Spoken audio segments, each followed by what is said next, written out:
¿Qué tal? Buenas noches. La tercera ola no termina de remitir y la situación en algunas islas continúa siendo preocupante. Por eso, el gobierno de Canarias ha decidido prorrogar una semana más los niveles actuales de alerta. Eso significa que Lanzarote y Gran Canaria mantienen las restricciones vigentes y los cierres perimetrales, con unos hospitales en ambos territorios que continúan bajo presión ante una tasa de contagio que se mantiene elevada. En este escenario, el archipiélago se prepara para recibir una nueva vacuna, la de AstraZeneca, un fármaco que va a llegar en los próximos días y que en España no se va a administrar a los mayores de 65 años. De todo ello vamos a hablar enseguida, sin olvidar la polémica que ha surgido sobre la vacuna rusa. Los últimos estudios constatan su alta eficacia, pero la Unión Europea sigue siendo reticente a su aprobación.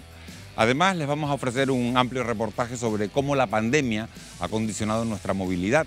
El coronavirus ha reducido los desplazamientos aéreos y marítimos y ha provocado que cada vez más personas tengan miedo a utilizar el transporte público. El uso del vehículo privado se ha disparado y también lo han hecho las ventas de bicicletas y patinetes eléctricos. ¿Qué impacto van a tener estos cambios sobre nuestras ciudades? ¿Ayudará esta crisis a frenar el cambio climático? Lo vamos a abordar en un reportaje con los invitados que nos acompañan esta noche. Están con nosotros Basilio Valladares, que es científico. Nos acompaña también José Miguel González. Buenas noches. José Miguel es economista. Y está con nosotros Ana Darias, que es subdirectora de atención primaria de la isla de Tenerife. Buenas noches, Ana. Bienvenidos a los tres. Vamos a empezar con los datos. Canarias suma 255 nuevos contagios por coronavirus en las últimas 24 horas, de los que 139 corresponden a la isla de Gran Canaria, 59 a Lanzarote y 44 a Tenerife. En estos momentos hay 7.453 casos activos en el conjunto del archipiélago y la incidencia acumulada en las islas es de 79 casos por cada 100.000 habitantes en los últimos 7 días. Vamos con la primera pregunta. Ana, Gran Canaria mantiene una incidencia de 111 casos por cada 100.000 habitantes en los últimos 7 días. La isla de Lanzarote es un poquito más elevado, pasa a 252. Ante estos datos, ¿era necesario hoy prorrogar las restricciones que estaban vigentes, mantener el nivel 4 en la isla de Lanzarote y el nivel 3 en Gran Canaria? Sí, evidentemente es necesario mantenerlas. Todos creo que pequeños pasos hacia lo positivo que se están dando no deben hacernos regular hacia detrás para vernos en situaciones como la que hemos pasado en semanas anteriores. Yo creo que estamos en el camino y que debemos ser muy precavidos a la hora de bajar el nivel. Basilio, Gran Canaria sigue en una situación delicada. La mayor parte de los contagios se están produciendo en Las Palmas de Gran Canaria, en la capital, que tiene una incidencia que supera los 229 casos por cada 100.000 habitantes en los últimos 14 días. ¿Se deberían tomar medidas más restrictivas en el caso de la capital, de Las Palmas?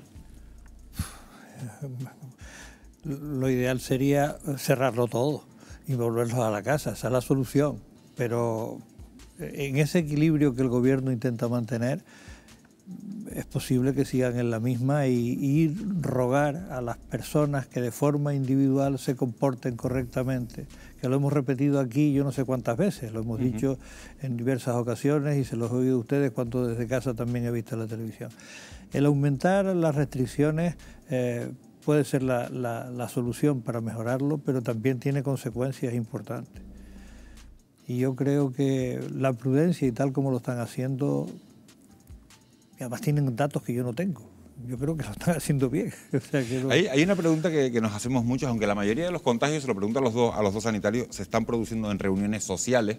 El Instituto Carlos III asegura que el 40% de las nuevas infecciones en España tiene un origen desconocido. ¿Dónde nos estamos contagiando? Lo digo porque si no sabemos dónde se contagia el 40% de los infectados, ¿cómo le ponemos freno? Bueno, yo no sé el dato que maneja Carlos III, pero lo que sí es cierto es que a medida que se han ido haciendo las encuestas aquí, la mayor parte son de actuaciones sociales, o bien domiciliarias, o bien clandestinas. Por cierto, me vas a permitir que diga una cosa que no me has preguntado, pero que me llegó el otro día y que lo voy diciendo por todos lados para ver si se logra frenar. Los carnavales no van a haber carnavales. No va a haber carnavales en la calle, va a haber actos que han organizado los ayuntamientos a través de la televisión. No, yo no estoy hablando de eso. A mí me consta que hay gente que han estado alquilando casas rurales y salones fuera de los núcleos poblacionales para celebrar fiestas con los amigos. Eso es un disparate tan grande que yo espero que si los que los vayan a alquilar que pregunten para qué los quieren. y que llamen a la Guardia Civil o a quien corresponda para que les metan un susto y que corten eso. Yo cuando me lo dijeron me parecía ciencia ficción. Digo, la situación el año que hemos pasado, ahora que parece que estamos levantando cabeza, vamos a hacer un disparate de por celebrar unos carnavales que ni siquiera se van a celebrar bien, vamos clandestinamente a coger una casa rural, un salón, y nos vamos a ir a divertir de mala manera. Sí, totalmente. El resultado lo tenemos en Lanzarote y en Gran Canaria con la fiesta de fin de año, fue lo que pasó. Fiestas clandestinas y reuniones que llevaron a lo que tenemos ahora. La variante sudafricana del coronavirus ya ha llegado a España y se estima que es un 50% más transmitible. ¿Debemos preocuparnos por esta variante, Basilio? De la sudafricana. ¿Es una variante más peligrosa que la británica? En principio sí, porque parte de uno de los genes que ha mutado descontrolan el control de las vacunas que estamos teniendo, por lo que se está viendo. Y la facilidad de contagiarse también ha aumentado. Quizás no tanto como la británica, hay alguna lagunilla todavía ahí en los estudios genéticos, pero parece que sí va a ser también un importante avance en la capacidad de contagio. El problema de estos virus es la capacidad de mutación que tienen. Y mientras tenemos uno conocido y parece que se va a controlar, por otro lado te van organizando mutaciones que en ocasiones lleva a la desaparición de la estirpe del virus correspondiente, pero otras aumentan virulencia, aumentan facilidad de contagio, etcétera, y eso es un problema. Estos genomas no tienen ningún sistema de corrección de las mutaciones como tenemos nosotros, entonces en cada réplica mutan 3 bases y claro, hay veces que esas mutaciones enlazan y te varían cosas que son fundamentales para nuestro control. Ana, el Centro Superior de Investigaciones Científicas ha desarrollado un nuevo test de anticuerpos mucho más fiable y sobre todo bastante más rápido, que solo necesita una gota de sangre y alcanza una fiabilidad del 99%. Se espera que llegue a mediados de mes. Es una buena noticia. Sí, es una buena noticia, pero no es malo lo que tenemos. Es decir, hasta ahora tenemos pruebas que nos permiten detectar el virus de manera rápida. Por lo tanto, evidentemente, si se une una herramienta para el diagnóstico precoz y de la infección, perfecto, pero bueno, yo creo que ahora mismo con las herramientas que contamos para diagnosticarlo, estamos muy bien. Vamos a hablar de lo que ha sido el tema, sin duda, de la semana, las vacunas. La Agencia Europea del Medicamento ya ha aprobado la vacuna de AstraZeneca después de varios días de incansables negociaciones. La farmacéutica británica va a entregar finalmente 40 millones de dosis hasta marzo. La mitad, eso sí, de lo comprometido inicialmente. Wendy Fuentes, muy buenas noches. El calendario avanza y lo hace además con nuevos fármacos sobre el tablero internacional. Buenas noches, Miguel Ángel. Pues sí, entran nuevos fármacos, como bien has dicho, nuevos candidatos en ese tablero, aunque eso sí, lo hace con mucha polémica y solo con la mitad de las dosis pactadas. En breve se incorporará la vacuna de AstraZeneca para acompañar a las ya disponibles de Pfizer y Moderna. Un nuevo antídoto que presenta importantes diferencias que vamos a explicar a continuación. La primera tiene que ver con la eficacia. Mientras que la de Pfizer y Moderna ronda el 95%, la de AstraZeneca ha constatado un 70% de protección. La gran ventaja es que no precisa conservarse de forma ultracongelada, solo en neveras con temperaturas de entre 2 y 8 grados, aunque sí habrá que inocular 2 dosis. Otra gran diferencia está relacionada con su contenido. Las vacunas estadounidenses inyectan ARN mensajero en las células para que ellas fabriquen los antígenos que activen las defensas del organismo.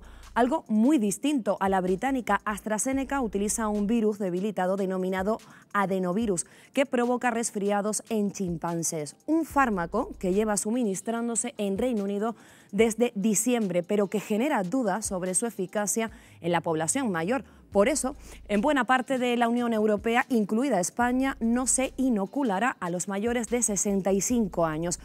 Pero el tiempo corre y Europa necesita acelerar su ritmo de vacunación, de ahí que todas las miradas estén puestas en 2 nuevas vacunas inmersas en la última fase de sus ensayos clínicos y que podrían recibir el visto bueno antes de abril. La de Janssen de una única dosis y que muestra una eficacia del 66% y la de Novavax con una protección estimada del 89% y capaz de hacer frente a las cepas de Reino Unido y Sudáfrica.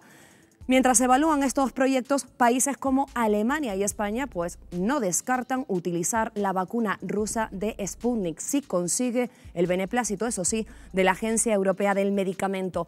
Una vacuna que ha arrojado una eficacia del 92%. 16 países ya la han adquirido, entre ellos Hungría. De ahí que nos preguntemos pues si ha llegado el momento de también nosotros apostar, en este caso Miguel Ángel, por este último fármaco que hemos comentado. Bueno, pues Wendy, voy a coger tu pregunta y se la vamos a trasladar directamente al virólogo José Antonio López, que está esta noche con nosotros. Señor López, muy buenas noches. La vacuna Sputnik muestra una eficacia del 92% y Rusia se ha ofrecido a entregar a la Unión Europea 100 millones de dosis. ¿Debería aprobarse? ¿Estamos ante un fármaco seguro y efectivo? Hola, buenas noches. Bueno, acaban de publicar un Lancet preliminar con 20.000 voluntarios. Todavía tienen pocos afectados para sacar buenas conclusiones estadísticas, pero es bastante prometedora. Ellos mismos confirman que van a seguir aumentando los estudios y en principio nada que objetar si finalmente la Agencia Europea de Medicamento da su visto bueno para que acabe en nuestros brazos. De hecho, se parece mucho a la vacuna de AstraZeneca en cuanto que es un vector adenoviral, con la diferencia que ese vector adenoviral es humano y el de AstraZeneca, como ha dicho vuestra compañera, es de chimpancé. Por lo tanto, si lo aprueba la EMA, pues no tendré ninguna objeción en que viniera a nuestro país. Y los datos que nos llegan sobre las vacunas chinas indican una menor eficacia que la de sus competidoras occidentales. ¿Hay alguna que usted considere más fiable? Bueno, la Sinopharm es una apuesta clásica de vacuna inactiva que la diferencia con respecto a las que ya están en el mercado es que esta activaría una respuesta inmunológica contra todo el virus, no solamente contra una proteína. Lo que pasa es que también se cuestiona qué tipo de respuesta acaba activando.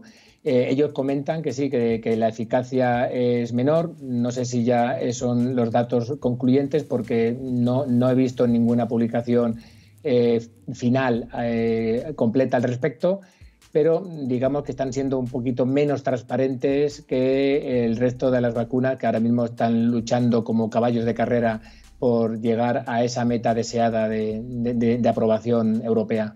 ¿Cree que la Unión Europea acabará dando luz verde a alguna vacuna china? Pues yo creo que sí. Yo creo que vamos a tener en los próximos meses un ramillete de nuevas posibles vacunas.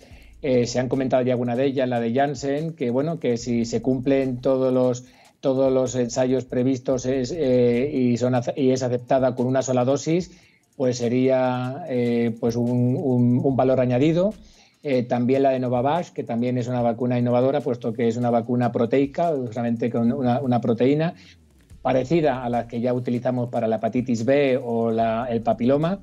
Y hay algunas otras que están ahora un poquito más retrasadas, como la de Sanofi, CureVac, y también, ¿por qué no?, la Sputnik. Yo creo que la Sputnik sí acabará siendo aprobada. Y me preguntáis por las chinas, hay 3 o 4 proyectos chinos desde Wuhan, desde el Instituto de Pekín, y quiero pensar que sí, que algunas de ellas acabarán siendo distribuidas también en el ámbito mundial. Y sobre las españolas le pregunto, ¿qué expectativas tiene sobre las vacunas españolas? Pues todas las expectativas. Son compañeros y grandes amigos míos y los tengo a los dos grupos ahora principales. Hay varios grupos, pero tengo a los dos principales, los tengo a menos de 200 metros de mi propio laboratorio. La vacuna el proyecto del profesor de Luis Enjuanes es a todas luces el más ambicioso, reconstruyendo un virus que podría ser algo parecido a un virus atenuado, con la diferencia de que ha sido construido ad hoc, eliminando los factores de virulencia, eliminando los genes que podrían revertir y producir algún tipo de fenotipo adverso.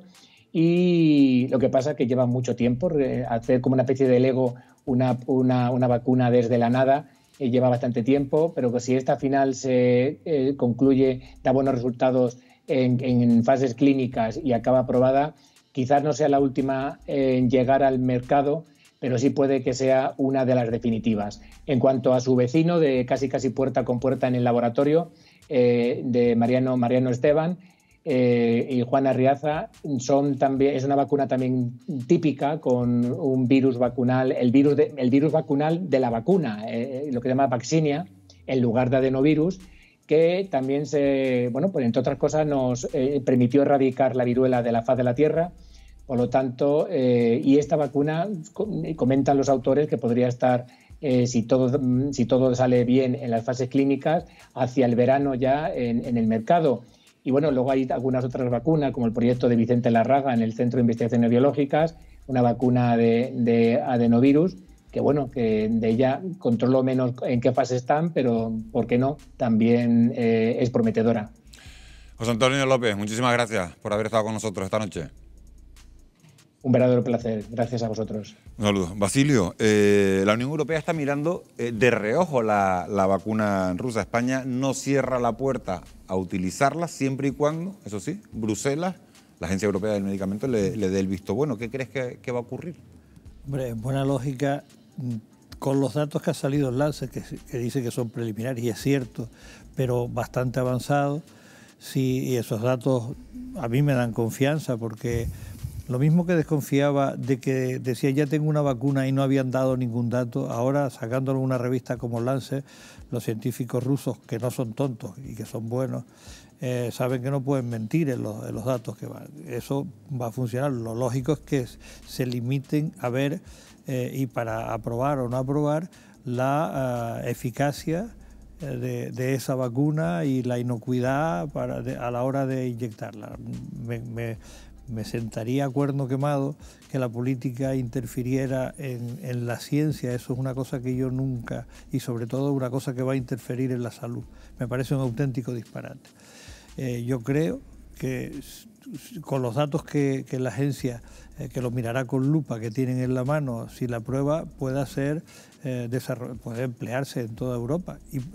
Y además, por lo que dice Lancet, es una vacuna curiosa, utilizando efectivamente adenovirus, pero dos adenovirus distintos, uno en la primera inoculación y otro en la segunda, para evitar ningún tipo de rechazo por parte del sistema inmune humano. La proteína que ingresa es la misma, que es la S, y la están poniendo distintas vacunas de distintas formas, pero es ingeniosa. Y yo creo que puede ser muy útil. Es que además la solución no está en que haya una vacuna, la solución es que haya 10, 12, 15 vacunas, porque son mucha gente a vacunarse. Hay que vacunar al mundo entero. Sobre la vacuna rusa, José Miguel González, le quiero preguntar una cuestión. La vacuna rusa no tiene capacidad de producirse en Europa, y ese es uno de los criterios más importantes fijados por la Unión Europea para dar el visto bueno a la comercialización.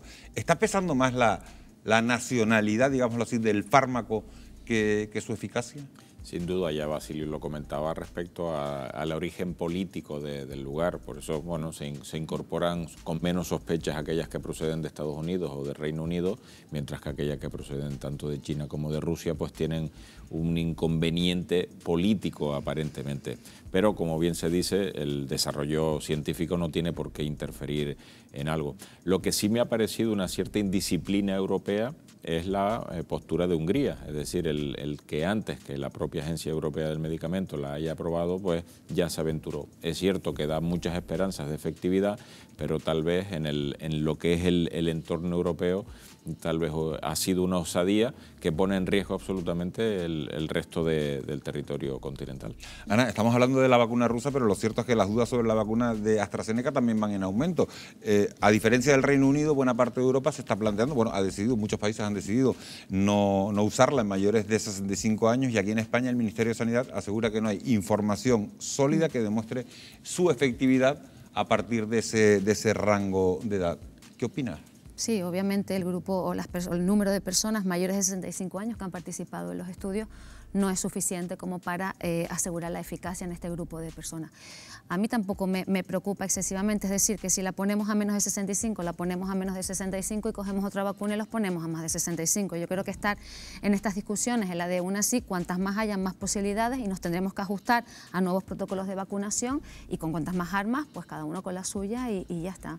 ¿Se deberíamos suministrarla a la población mayor, Basilio?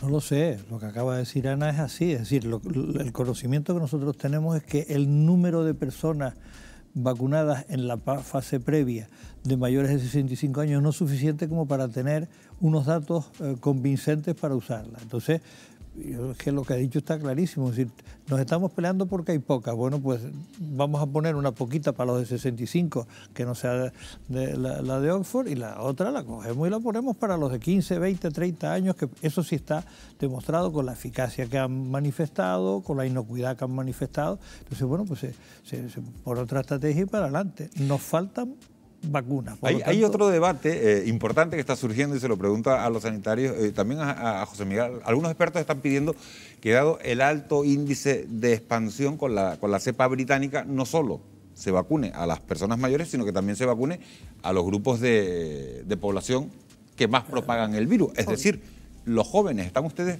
de acuerdo en que eso se haga así? Podría hacerse, si hubiera vacunas, serían estrategias paralelas, yo creo. Mira, China ha ido a vacunar al grupo de edad que más transmite, a los jóvenes, ha ido a institutos, a colegios y mayores de 16, y ahí está vacunando. Pues ¿por qué no? La cuestión es contar con el material necesario para poder llegar a todos. ¿Que podemos llegar a todos? Perfecto. Vulnerables, personas mayores y grupos de transmisión mayoritarios. Y vamos, por supuesto que entonces sí vamos a conseguir una cobertura importante de personas vacunadas y obviamente frena la transmisión. Lo positivo de la vacunación ya no es solo aislarte frente al virus, sino evitar el contagio. Por lo tanto, desde esa perspectiva puedes establecer determinados tipos de estrategias diferenciadas, unos para preservar la salud de ese colectivo de personas en base normalmente a su edad y otro para evitar que se propague con la rapidez que se está llevando a cabo. Hay 20.260 personas que ya han completado la pauta de vacunación en Canarias, donde se ha suministrado el 91% de las dosis recibidas. El calendario de vacunación sigue avanzando y lo hace con el objetivo de inmunizar al 70% de la población de las islas en verano. Un reto complicado para el que se ha formado a cientos de enfermeros. Hemos acompañado a algunos de ellos durante una jornada de trabajo para mostrarles el lado más humano de esa labor.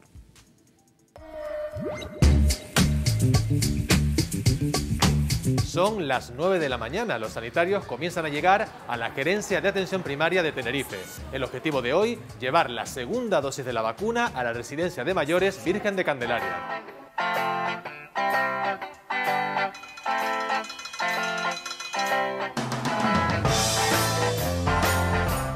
Bueno chicos, pues que tengan buen día, que vaya todo bien y con cuidadito. Verónica, arranca una jornada de vacunación. ¿Qué significa para ustedes formar parte de todo este proceso? Desde que empecé aquí he estado muy emocionada. Esto yo creo que ha sido un año sumamente duro para la población en general, para los abuelitos, para el servicio sanitario, para los médicos. Y pues esto precisamente es una luz al final del túnel. Esperemos que efectivamente todo vaya bien, que podamos salir adelante y poco a poco restablecer pues nuestra vida normal.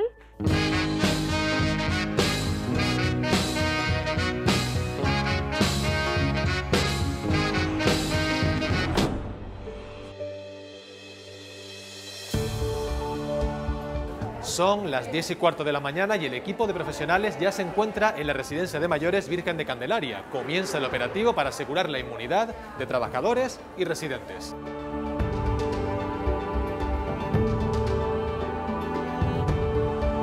Beatriz, llevas ya varias semanas, muchas residencias llevando la vacuna. ¿Qué te encuentras de la gente que recibe esa dosis por parte de ustedes? Con lo que más me quedo, que es la tónica de todos los días cuando vamos a vacunar, es el agradecimiento de la gente mayor. Hay gente que te dice que nos estaban esperando como agua de mayo, gente que llora con la segunda dosis, emocionados. Son cosas que te llegan, te llenan y te das cuenta de la importancia del momento que estás viviendo y lo que supone lo que estás haciendo. También es gracioso algún residente que nos pregunta, ¿y para qué es esa vacuna? Yo ya me puse la vacuna de la gripe y le dices, no, para el otro virus, el COVID, ¿qué COVID ni qué nada? Ángel, en tu caso la vacunación te ha supuesto reencontrarte con pacientes que ya conocías previamente, ¿no? Efectivamente, a mí como gran parte de las generaciones que acabaron enfermería hace pocos años nos ha tocado trabajar durante los primeros meses tras salir de la carrera en residencias de mayores como esta. Volvimos ahora tras casi un año a verlos a nuestras residencias y se les echaba de menos, la verdad.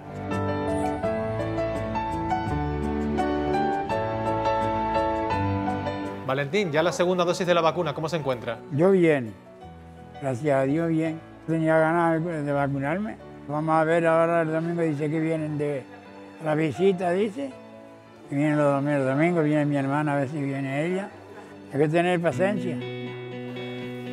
Verónica, termina ya la jornada de vacunación. ¿Qué tal ha ido el día?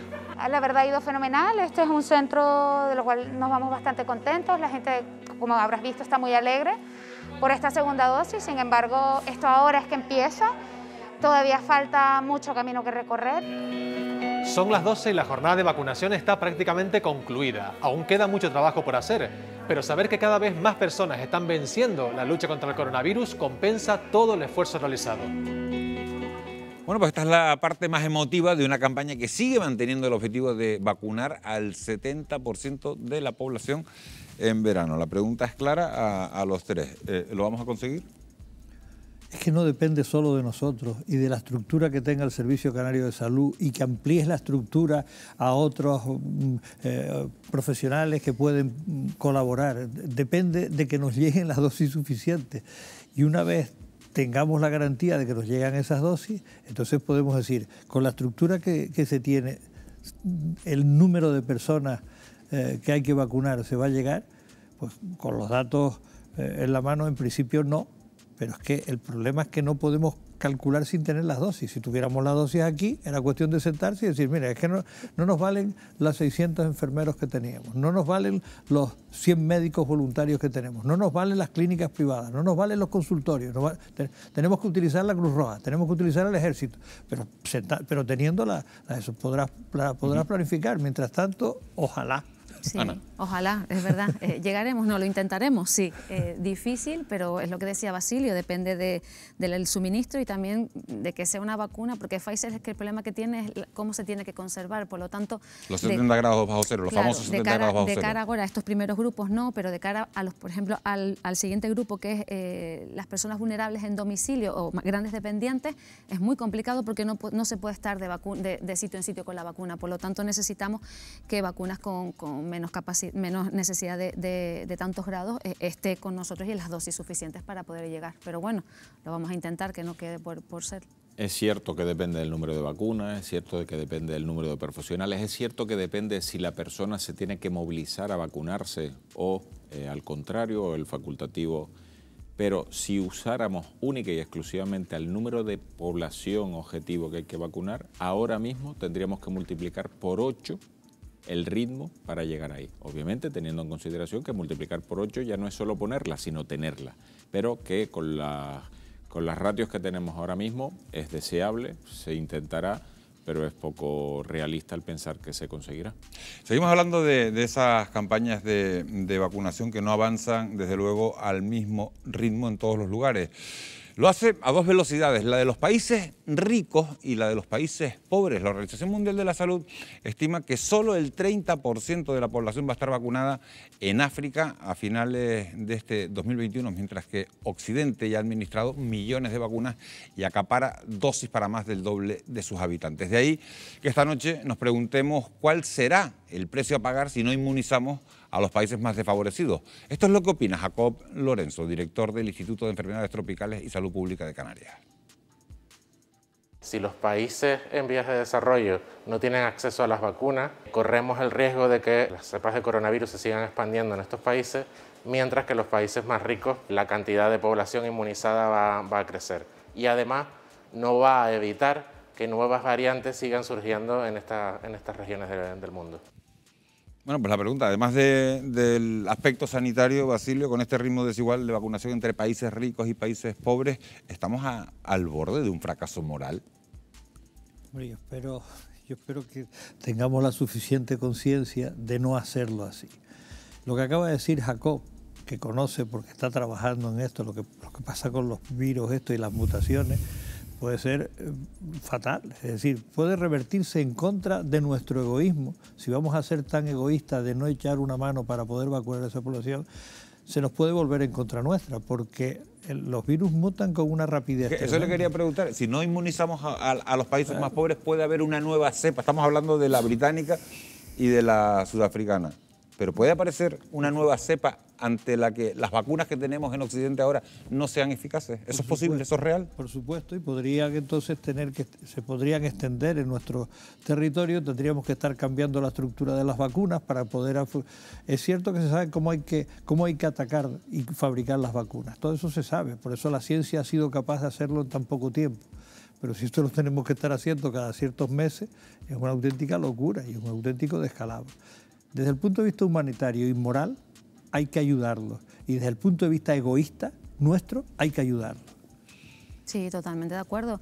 Estados Unidos tiene 32 millones de personas vacunadas a día de hoy. En África solo hay 5 dosis de vacuna. Yo creo que es una cuestión moral y ética. Estamos en la obligación de frenar la pandemia a nivel global, y mientras no vacunemos y hagamos estrategias de vacunación conjuntas no vamos a poder solucionarlo. La OMS apuesta por ello. El mecanismo COVAX quiere que el acceso sea equitativo en todos los países, y de hecho AstraZeneca proporcionará, creo que son 337 millones de vacunas para hacer un reparto equitativo, para intentar conseguir que el 20% de todos los países, da igual su condición económica, tengan acceso a la vacuna. Yo creo que esto es muy importante por mutación, porque no podremos mantener cerradas fronteras, porque si no tendríamos que cerrarnos, y evidentemente eso va de la mano de volver a resurgir la economía, el turismo, el comercio. Yo creo que el mundo no es solo un grupo de países. El 16% de la población de los países ricos es la que contiene los países ricos, el resto de la población está en los países pobres. Por lo tanto, yo creo que es una pregunta que nos tenemos que hacer, que si vacunar solo al 16% supone un éxito.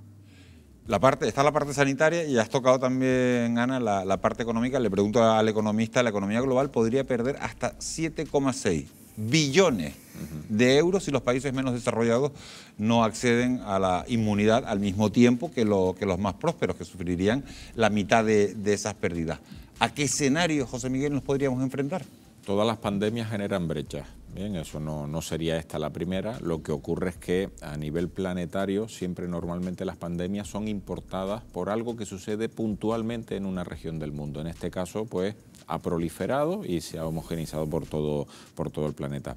A partir de ahí, el no hacer una correcta redistribución del control sanitario y de salud pública, cuando hablamos de ese 70%, no estamos hablando del 70% de Canarias, ni de España, ni de Europa, estamos hablando del 70% del mundo. Es decir, que es donde prácticamente ya la inmunidad de rebaño pudiera ser completa, como ha sucedido con otras evoluciones víricas. Entonces, a partir de esas circunstancias, invertir en los países de desarrollo desde el punto de vista sanitario es invertir en los países desarrollados, justamente desde el punto de vista de la seguridad, pero por una sencilla razón, y es la demografía. Las pirámides demográficas de los países desarrollados no van a ser suficientes para mantener un sistema como el que tenemos de forma actual. Por eso, prácticamente el 86% de las personas se mueven a lo largo y ancho del mundo, y normalmente desde la perspectiva del país en vías de desarrollo hacia los desarrollados. Como bien se decía, ¿qué nos vamos a blindar? Es decir, vamos a generar una división más abrupta de la que ya hay incorporada. Por eso ahora el reto a que instituciones como Naciones Unidas, como la propia Organización Mundial de la Salud, sean menos instituciones, llamémoslas así, de buena prensa, y que sean más ejecutivas, y que los países deleguen en sí, pues, políticas coordinadas a lo largo y ancho de todo el planeta. Está claro que la opinión es unánime en la mesa sobre este tema. Como estamos viendo, la vacunación no admite soluciones parciales, es un problema global que condiciona a todo el planeta. Algo que también sucede con la forma que tenemos de movernos, de trasladarnos por tierra, mar y aire a través de medios de transportes contaminantes, que además de verse afectados por la pandemia, es necesario resetear para preservar nuestra salud y también, hay que decirlo, nuestra supervivencia. Vamos a hacer un pequeño alto para la publicidad de tan solo 4 minutos y regresamos enseguida con este asunto.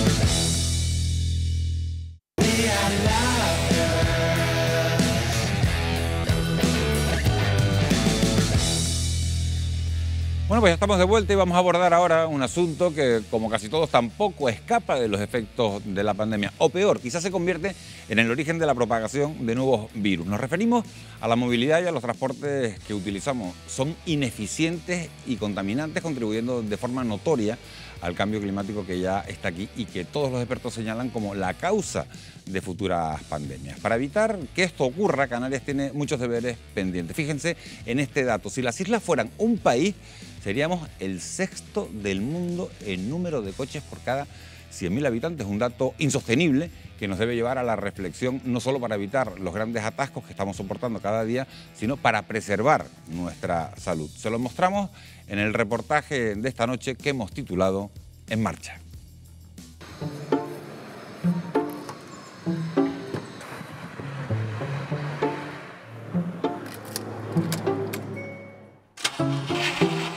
El motor gripó.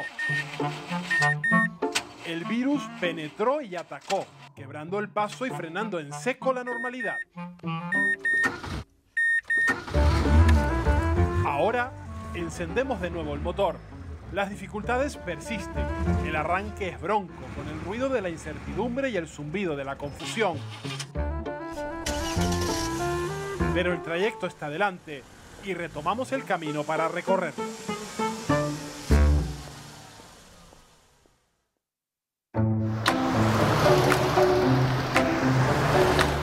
En las islas hemos ido recuperando la movilidad, aunque sigue siendo más baja de lo normal. Si antes de la pandemia casi el 29% de los canarios salía de su casa en las horas punta, ahora esta cifra no llega al 20%. Sabemos que si disminuye la actividad, disminuye la movilidad, pero lo cierto es que si uno observa los datos de determinados aforos en relación a la intensidad media diaria, se observa que se están recuperando a niveles de pre-COVID. ¿Qué ha afectado en que se reduzca la movilidad? Pues por supuesto el teletrabajo y la reducción en la actividad económica. Además de los motivos económicos, en la reducción de la movilidad también influye el miedo a contagiarse con el virus. Es cierto que todo este tema de la pandemia ha hecho que nos movamos de manera diferente y muchos con miedo. Yo tengo gente en mi consulta por este motivo, que le da ansiedad el no poder salir. Tengo que entender por qué no puedo moverme. Pero pasa con todas las fobias y con todas las manías y con la ansiedad. Si tú entiendes por qué te lo produce, la llevarás mejor. Ahora, si nos encaprichamos en que tenemos que movernos y qué es lo que está pasando y que tenemos que salir, pues entonces pasa lo que pasa. Estoy en un atasco, todo el mundo envenenado, ya van más de 2 horas y el motor huele a quemado. Antes de la pandemia, esta era la situación en las dos capitales canarias. Santa Cruz de Tenerife es la cuarta ciudad de España con más atascos. Pasamos un 22% de tiempo extra en cola.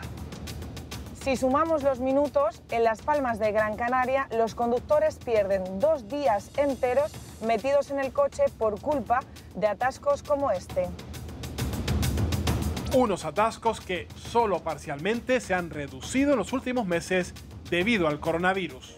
Ha habido una reducción bastante importante en la ciudad de Las Palmas en cuanto al tránsito de vehículos por las vías públicas, en cuanto a las horas críticas del tráfico que están desde las 6 de la mañana hasta las 9 aproximadamente, la tenemos estipulada nosotros, controlada, ha afectado lo que es el tránsito de vehículos por la vía. Yo calculo que probablemente entraremos en una normalidad casi rozando el 95% a partir de mayo, junio. Los datos que tenemos es que han entrado unos 13 millones de vehículos menos en la ciudad a causa de la pandemia, por lo tanto estamos hablando de cerca de un 18% menos de vehículos. También es verdad que los controles de aforo del movimiento de Santa Cruz, estamos hablando de unos 28 millones de vehículos que se han movido alrededor de la ciudad y son casi 6 millones menos que en el 2020.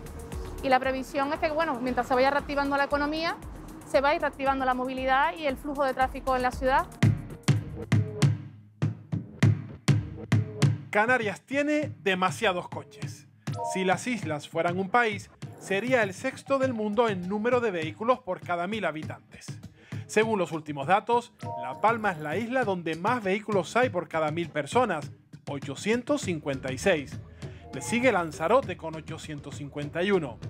Ya por debajo de los 800 están Tenerife con 795, El Hierro con 791, Fuerteventura con 775, Gran Canaria con 745 y cierra La Gomera con 714 vehículos por cada 1000 habitantes.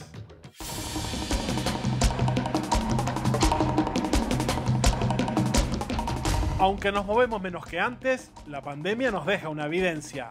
Ahora usamos más nuestro coche y menos el transporte público. El uso del coche está aumentando. ¿Por qué? Pues porque la población ha optado a hacer un uso individual del vehículo privado. Y esto para alejarse del riesgo al contagio que supone viajar en modos colectivos. El miedo al uso del transporte público ha disparado las ventas de los vehículos usados. Por cada coche nuevo que se compra en Canarias, se venden 2,5 vehículos de segunda mano.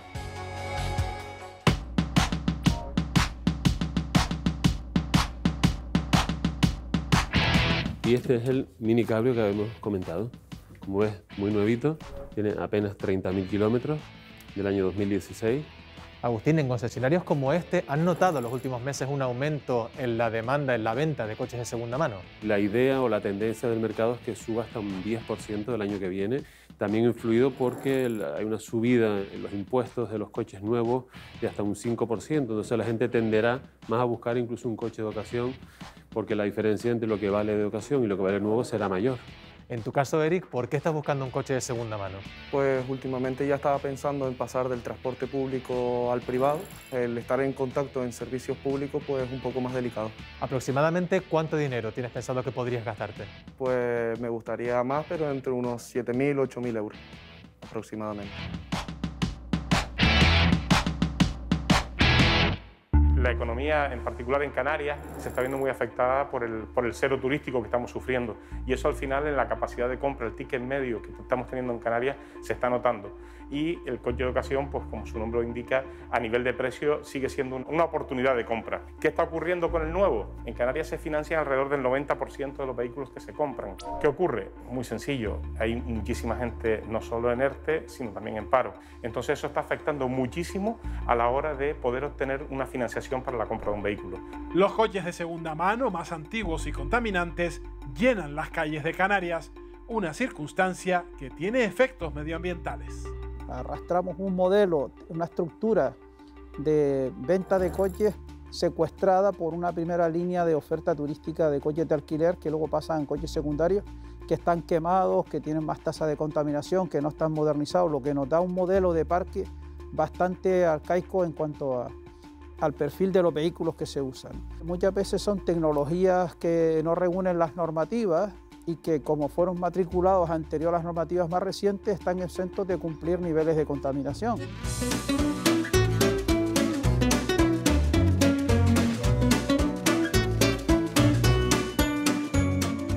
La COVID ha creado un enorme bache para el transporte público de Canarias. En 2020, Guaguas Municipales perdió 14 millones de viajeros respecto al año anterior, un descenso del 36% tras 6 años consecutivos sumando viajeros. Global, la empresa que mueve pasajeros entre los municipios de Gran Canaria, tuvo un descenso de casi el 40% tras registrar en 2019 el mejor dato de su historia. El teletrabajo pues, ha reducido la movilidad.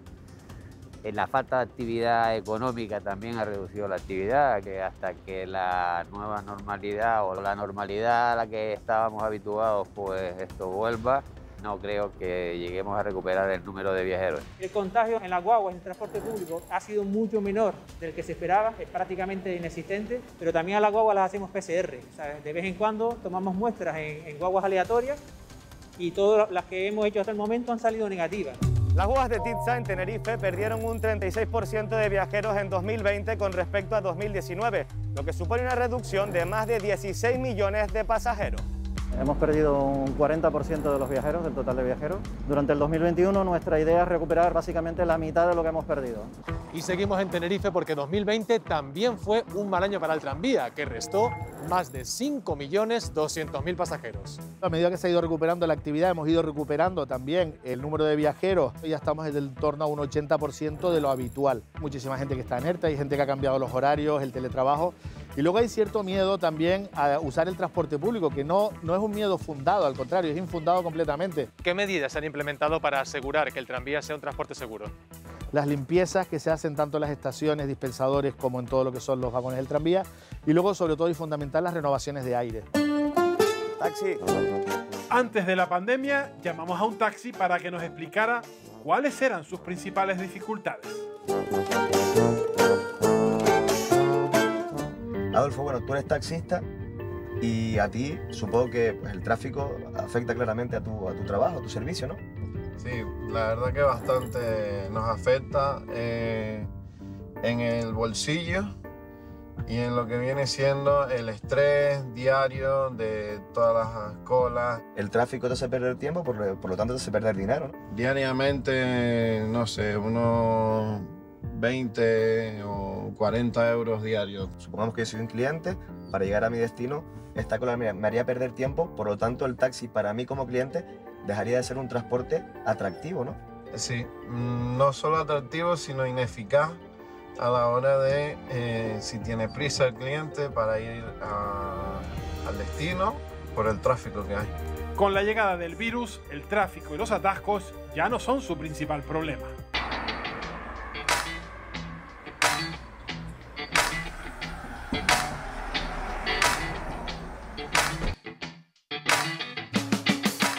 Adolfo, ¿qué tal te fue el año pasado en la actividad del taxi? No sé cómo te lo puedo cuantificar, pero yo te puedo decir que la mitad o más de la mitad de la recaudación del 2019 fue lo que hicimos el año pasado. Y espero que económicamente vaya mejorando la cosa para que la gente pueda coger el transporte público y coger el transporte como el taxi.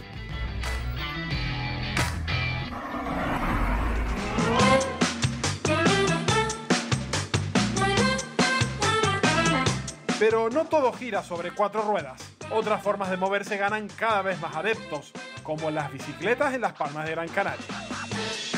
Las Palmas de Gran Canaria cuenta con 395 cicletas y con más de 25 kilómetros de carril para que sus 50.000 usuarios puedan circular con total seguridad por la ciudad. Hemos crecido un 25% de abonados con respecto al año pasado. Hemos superado ya los 200.000 horas desde que pusimos en marcha la bicicleta. Hemos superado los 3 millones de kilómetros hechos con la bicicleta, por lo tanto estamos muy satisfechos porque es un sistema que en un momento como este garantiza esas distancias sanitarias que nos recomiendan las autoridades. Queremos conectar también con la parte alta de la ciudad y el objetivo del año del 2021 y del 2022 es ir poco a poco adquiriendo más bicicletas eléctricas, llevando los carriles bici a la parte alta de la ciudad para que sea una solución para todos. Santa Cruz de Tenerife cuenta actualmente con unos 5 kilómetros de carril bici situados en la zona litoral de la ciudad y no tiene implementado un servicio público de alquiler de bicicletas, una realidad que desde el Ayuntamiento tratan de revertir a través de diversos proyectos. Actualmente tenemos unos 5 kilómetros ya realizados, pero nuestro proyecto es ampliarlo hasta el pueblo de San Andrés. También estamos trabajando en ampliar esos aparcamientos para las bicicletas, los patinetes eléctricos, precisamente para que puedan utilizarlo de forma correcta y que no se queden desperdigados por la ciudad. Y por supuesto también trabajar dentro de la orografía que nosotros nos permite la ciudad de Santa Cruz, que como todos sabemos es pendiente, y bueno, trataremos de que el carril bici llegue a todo el mundo de manera accesible y de manera práctica. La demanda de bicicletas y patinetes eléctricos aumentó un 144% de media. El miedo al coronavirus y el ahorro frente a un coche están detrás de este crecimiento.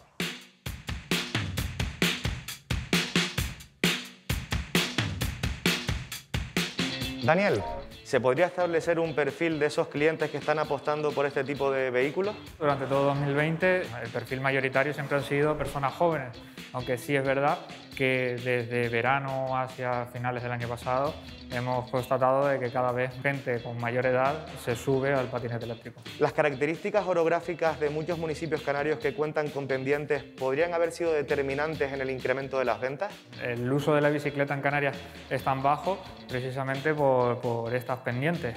La bicicleta eléctrica y el patinete eléctrico facilitan eso. Y esta es la forma de moverse más antigua y que precisamente se proyecta como la solución futura para mejorar la movilidad: caminar. Por eso muchos municipios están peatonalizando sus principales calles. Los planes urbanísticos vuelvan a replantearse para dar cabida a los medios actuales de movilidad que utiliza la gente, ya sean monopatines eléctricos, bicicletas eléctricas, la gente que busca un dinamismo más efectivo, ¿no?, para llegar a un sitio determinado que son los centros de la ciudad, los centros donde tienen que desarrollar su actividad. Los intercambiadores de movilidad son importantes, ¿no? Porque puedes llegar a través del coche a la ciudad, pero a partir de ese momento ya puedes coger uno de estos medios directos para moverte dentro de la ciudad. Esto permitirá peatonalizar los centros urbanos de la ciudad. El camino será lento, pero el paso firme. Un paso decidido y rotundo para evitar imágenes como estas. El virus ha interceptado el camino para también frenar el trayecto que hacíamos.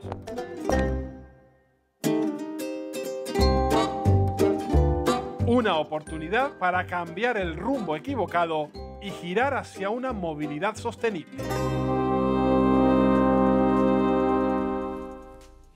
Lo acabamos de ver en esta primera parte de nuestro reportaje, el cambiar el rumbo y dirigirnos hacia una nueva movilidad sostenible. No queda otra opción porque el cambio climático ya no es una probabilidad, es una certeza y las pruebas que lo acreditan están muy cercanas. ¿No es así, Wendy?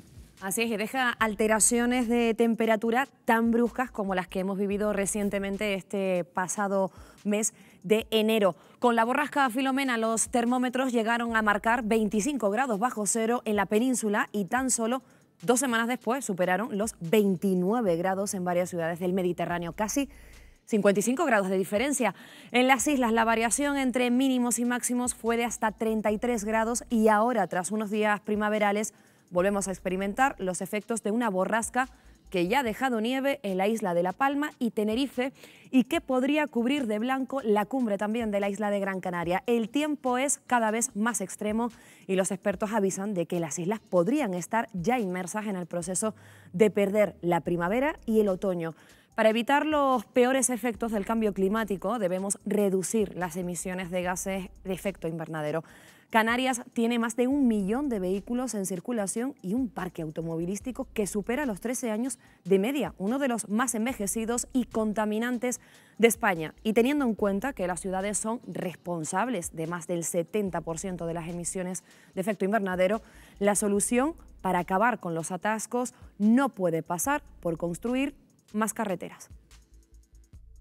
Si se construye una nueva carretera, en el corto plazo seguramente notaremos mejoras en el tráfico, pero en el largo plazo volveremos a incurrir en congestión, incluso en mayores niveles.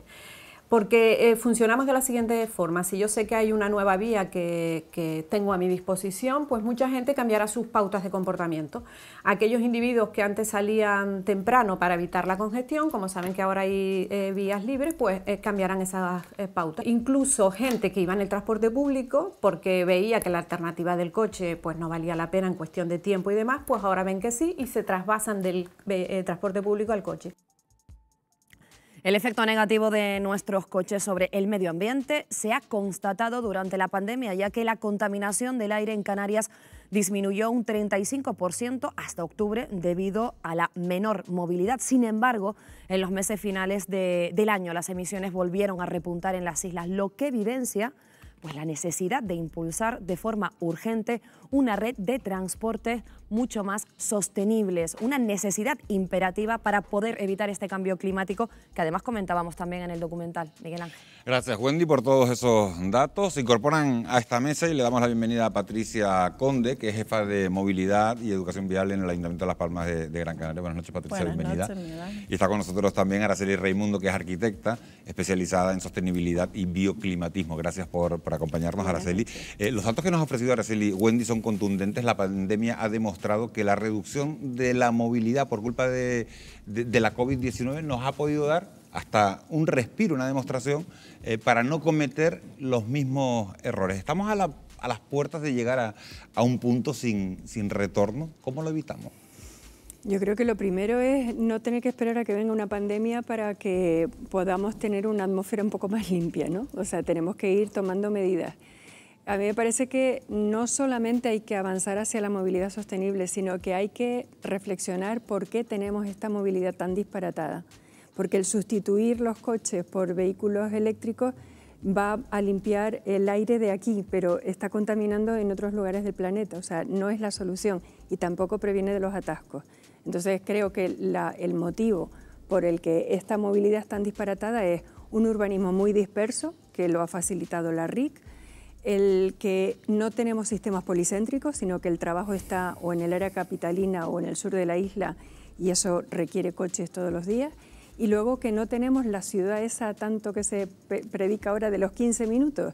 O sea, unos indicadores que te digan qué tipo de equipamientos te hacen falta en las ciudades próximos a los ciudadanos para que tú puedas hacer la vida cotidiana lo más a pie posible. Ana, ¿cómo puede afectar el cambio climático a la propagación de las nuevas pandemias?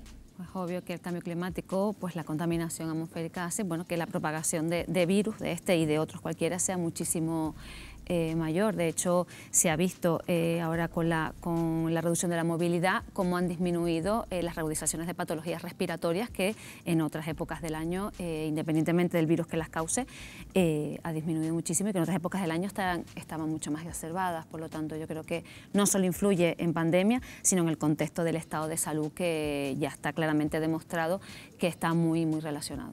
Nuestra compañera Wendy Patricia hablaba de las carreteras. Los expertos aseguran que la solución de los atascos no está en construir más carreteras, más bien al contrario, porque más carreteras atraen normalmente más coches. Sin embargo, en Canarias nos empeñamos en construir más y más kilómetros cada día, cada año. ¿Estamos ante un grave error, empujados, Patricia, por la presión social? Completamente. De hecho, yo creo que lo que más lo escenifica es que nosotros tenemos una ley desde el 2007 en donde ya plantea unas medidas para alcanzar una movilidad sostenible. 2007, han pasado ya bastantes años y seguimos repitiendo el patrón y encima en un territorio que está limitado, que son el archipiélago. Yo creo que hay gran parte del gremio que ya lo empieza a ver. Lo que pasa es que parar la inercia es muy difícil, pero no es la solución. ¿Se puede lograr? Se puede lograr, parar esa inercia. Para eso estamos aquí. Ana, la pandemia ha disparado la venta de coches de segunda mano, coches que normalmente son más antiguos y, lógicamente, al ser más antiguos, más contaminantes. Por temor, se ha disparado esa venta de coches de segunda mano por temor a desplazarse uno en el transporte público. ¿Son ciertos esos temores? ¿Hay más riesgos de contraer el COVID-19, el coronavirus, en el transporte público? El riesgo de contraer el coronavirus está en todos aquellos espacios cerrados, mal ventilados, donde no se tengan las medidas de seguridad. Si nos ponemos en un tranvía, en una guagua donde no se cumplen las medidas, obviamente el riesgo siempre o la probabilidad de contaminarse será mayor, pero también la es el coche. De hecho, muchos de los casos de positivos, los contactos primeros son los que compartían el coche, pues para ahorrar un poco en estos tiempos en los que compartían coche para ir al trabajo, hemos tenido muchísimos casos de positivos que compartían el coche con otros 3 y evidentemente los 3 acababan siendo también positivos. Por lo tanto, yo creo que lo fundamental es eso. Yo creo que hay que cumplir las medidas donde estemos y obviamente hay ciertos lugares que la probabilidad de contagio va a ser mayor. Estamos hablando de transporte público y fíjense, una de las grandes estrategias de movilidad del archipiélago pasa por la creación de una línea de trenes en Tenerife y en Gran Canaria que unan las capitales con la zona sur. El gobierno ha decidido presentar a la Unión Europea el proyecto de construcción para obtener la financiación necesaria. Sin embargo, las expectativas en ambas islas difieren. Mientras que en Gran Canaria mantiene una apuesta prioritaria por el tren, en Tenerife la preferencia es impulsar la red de guaguas, aunque si llegan los recursos europeos lo pondrán en marcha. Así lo afirman por lo menos los responsables de movilidad de ambos cabildos. El ferrocarril es la apuesta que todos los estudios indican es la mejor opción para Gran Canaria. Creemos que el tren de Gran Canaria es una de las apuestas que mejor encajan en esos ejes del proyecto NextGen, por la movilidad, por la sostenibilidad, por la transición ecológica y por la digitalización del transporte. El proyecto en sí tiene un coste estimado de 1.600 millones de euros, en los que hemos invertido más de 26 millones de euros. Tiene un coste muy elevado, que estamos hablando de casi 2.200 millones de euros, que el Cabildo por sí solo no se puede permitir. Si hay una partida presupuestaria, como en este caso parece ser que hay una partida específica de Europa, el mecanismo Conectar Europa, que puede financiar esta infraestructura, pues evidentemente el Cabildo va a ir a por ella. Ahora tenemos un modelo basado principalmente en lo que es la guagua y en este caso tendríamos un transporte radial con una serie de intercambiadores. Ya lo han visto, hay discrepancias sobre las preferencias para la puesta en marcha del tren entre los dirigentes insulares con el exceso de vehículos en circulación que hay en Canarias. Patricia, ¿es la solución los trenes al problema de movilidad? Hombre, a mí opinar sobre el tren cuando no he podido ver los proyectos y no lo hago con mucho respeto. Yo lo que sí creo, y muchos técnicos de movilidad defendemos, es la plataforma segregada para el tráfico, el modo de tráfico que tú quieras fomentar. Si tú segregas un carril para que vaya el transporte público va a tener un mejor funcionamiento. Si lo segregas para las bicicletas, habrá más gente que se atreva porque no está seguro, porque está en un carril segregado. Si es un tren, un tranvía, un transporte público, lo que decidan, yo ahí no me quiero meter, pero que una vía segregada ayuda a fomentar lo que las políticas decidan, eso sin duda. De hecho, se ha visto, llevamos desde los años 70, 60 proyectando exclusivamente para el coche, y que se ha conseguido lo que tenemos, por lo tanto, lo que proyectas se alcanza. Ambos ferrocarriles, José Miguel, costarán más la cifra que se da es de 3.800 millones de euros, y algunos detractores aseguran que Canarias tiene desde luego otras prioridades antes que invertir todo ese dinero en trenes, por mucho que esos fondos procedan como proceden de la Unión Europea. ¿Qué opinas? Es una de las propuestas que se establecen sobre todo para aglutinar gran parte de la inversión europea en diferentes proyectos. Ahora bien, quien piensa que un problema complejo como es la congestión de tráfico se soluciona solo con una medida, pues obviamente está muy alejado de la realidad.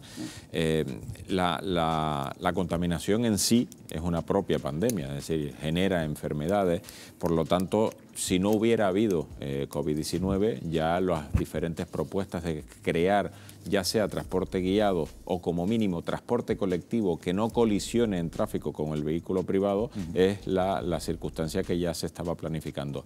La apuesta estructurante por plantear una movilidad de esas características, también sin conocer el proyecto de forma pormenorizada, sino las amplias fichas financieras, pues puede que asusten, pero bueno, también habría que ver la viabilidad del sistema. Ahora yo hago una pregunta en el aire, ¿quitaríamos el tranvía ahora de Tenerife?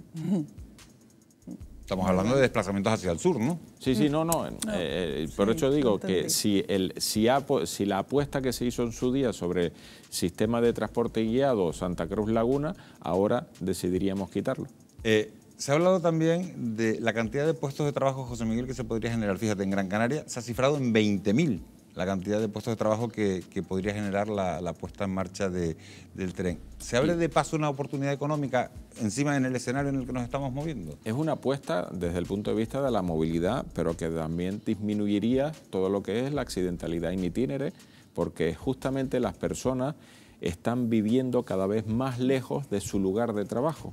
Entonces, desde ese punto de vista, la solución de movilidad colectiva, esto porque es desde el punto de vista de una apuesta pública, pero también hay iniciativas por parte de determinados tipos de sectores económicos en donde se podría plantear, que de hecho ya se han hecho, transportes colectivos de sus plantillas para evitar también la limitación de vehículo privado en afluencia de su residencia hacia el puesto de trabajo. Araceli.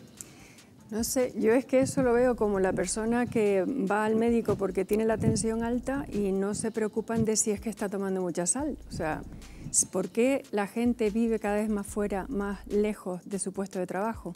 O sea, es el diseño a lo mejor de la isla el que no ofrece oportunidades de esos sistemas policéntricos que yo sugería. Es que es una línea importantísima. Hay muchísimas dependencias que tenemos en Canarias con el tema de la energía, con el tema de la gestión del agua, con el tema de la producción de alimentos, que si queremos ser más autosuficientes tenemos que potenciar. Y se pueden potenciar cerca, o sea, en ámbitos municipales. Entonces creo que la solución no es fomentar esa movilidad como si no hubiera más remedio, sino invertir esa cantidad desorbitada de dinero en tratar de generar esos sistemas policéntricos. Estamos en ello con un proyecto que se llama Ecoejes, que ahora entregamos uno en La Orotava y que va un poco en esa línea. Creo que hay soluciones que en vez de gastarte el dinero en pastillas para la tensión, pues procures darle unos buenos hábitos de conducta a tu paciente para tratar de que no se las tome, porque no es bueno ni para él, y es verdad que genera economía porque se venden pastillas, pero es que no se trata solo de eso. Y la educación no suele dar dinero, y entonces por eso es por lo que se crea esa especie de círculo vicioso en el que se potencian más las soluciones que las prevenciones. Bueno, pues vamos a dejar aquí el debate de la conveniencia de los trenes en Canarias para hacer una brevísima pausa. Vamos a volver solo en 4 minutos para ofrecerles la segunda parte del reportaje de esta noche. Veremos cómo ha cambiado nuestra pauta en los viajes por aire y por mar debido a la pandemia, los inconvenientes de la doble insularidad y el riesgo que alertan algunos expertos sobre la concentración de compañías aéreas para nuestros desplazamientos a la península. Será en un instante.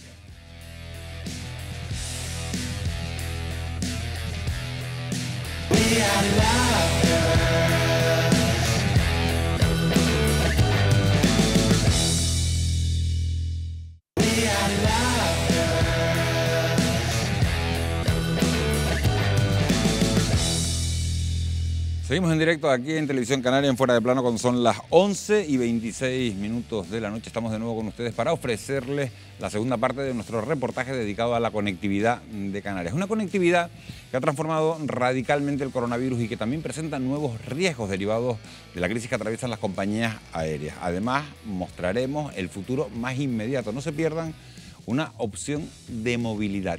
Llegan los aerotaxis.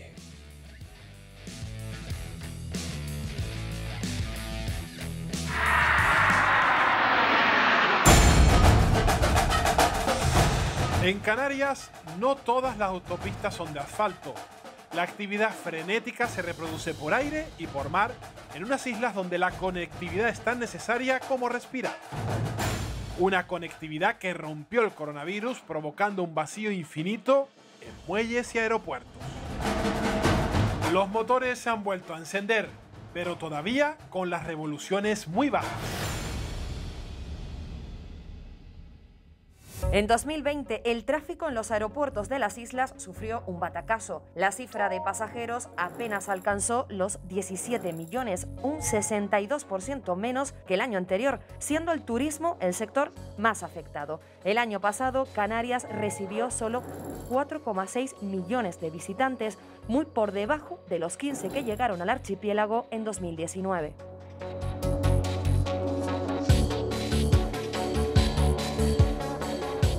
Carolina Herrero, directora de comunicación de la Asociación de Líneas Aéreas. ¿A qué dificultades se va a enfrentar el sector en 2021? La principal dificultad o el principal reto va a ser recuperar la normalidad, y reconstruir o recuperar esa confianza del pasajero y restaurar la conectividad aérea. Estamos en una situación totalmente de supervivencia, con una demanda totalmente por los suelos, y el sector aéreo se recuperará en función de la propia evolución del COVID. 2020 fue un año negro para el sector aéreo y calculamos que las pérdidas se cuantifican en 120.000 millones de euros a nivel europeo. ¿Cuál es el futuro de las compañías aéreas en España? ¿Existe una tendencia al oligopolio por la concentración de empresas y eso repercutiría en el precio de los billetes en 2021? Es poco probable que a corto plazo asistamos a concentraciones, ¿no? Más allá de las adquisiciones de compañías que conocemos hasta ahora. Hoy por hoy no había sido tan barato volar, ¿no? Los precios han caído pues como nunca para animar esa demanda que se ha desplomado. La compra de Air Europa por parte del grupo IAG, donde está Iberia, Air Nostrum y Vueling, lo que puede llevar es prácticamente a una dependencia de un único grupo empresarial para la movilidad de los canarios. Esto prácticamente estamos hablando que 8 de cada 10 asientos los va a vender este grupo empresarial. La teoría y la experiencia nos dice que ante efectos de monopolio son ellos los que establecen los precios y por tanto los perjudicados seremos los consumidores. Por tanto es necesario que las instituciones públicas controlen, estén atentos a los efectos en precios y en servicios que el grupo IAG vaya a tener en Canarias. Pero la conectividad aérea no solo resulta esencial para el turismo. Los canarios nos movemos diariamente entre las islas. En el 2019 supusieron unos desplazamientos aéreos de en torno a más de 4,5 millones de pasajeros. Con respecto al 2020 ha habido una caída interanual considerable de más de un 45%, lo que ha supuesto que los desplazamientos aéreos han bajado a un poco más de 2,5 millones de pasajeros. Desgraciadamente las previsiones no son demasiado optimistas. Estamos viendo que actualmente sufrimos que algunas de las islas todavía continúan en nivel 3, incluso 4, con lo que conlleva pues, un descenso de demanda, tanto vacacional como a nivel corporativo, con lo que nosotros estimamos que la famosa reactivación que necesita nuestro sector no llegue antes de mediados de verano como poco. Buenas tardes, para Fuerteventura, por favor. Gracias. Justo antes de la pandemia conocimos a Gloria, que se subía en un avión todas las semanas por trabajo. Gloria, esto es habitual para ti. ¿Tú cuántas veces sueles viajar a la semana? Pues 2, 3 e incluso 4 veces a la semana. Casi siempre por motivo laboral. Entonces, para ti, el avión es como si fuese un coche. La verdad que es una continuidad de las carreteras de las islas. Para moverme de una a otra tengo que utilizar el avión. Ahora hemos vuelto a hablar con ella para conocer si continúa volando de la misma forma. Gloria, hace unos meses nos contabas que viajabas casi a diario. ¿Cómo ha cambiado esto a raíz de la pandemia? Ha cambiado bastante desde ese momento y ahora se ha convertido en solamente un vuelo semanal y a veces incluso cada 15 días.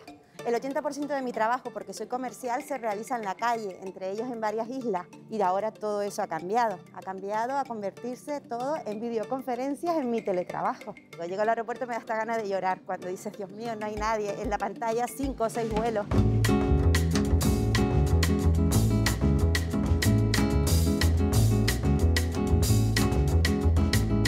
Y esta es nuestra otra autopista, la marítima, también afectada por la acción del coronavirus. En 2020, el tráfico marítimo se hundió. Los puertos canarios movieron algo más de 4 millones de pasajeros en líneas regulares, un 40% menos que el año anterior. También las mercancías descendieron, pasando de las 40 millones de toneladas en 2019 a las 37 millones de 2020.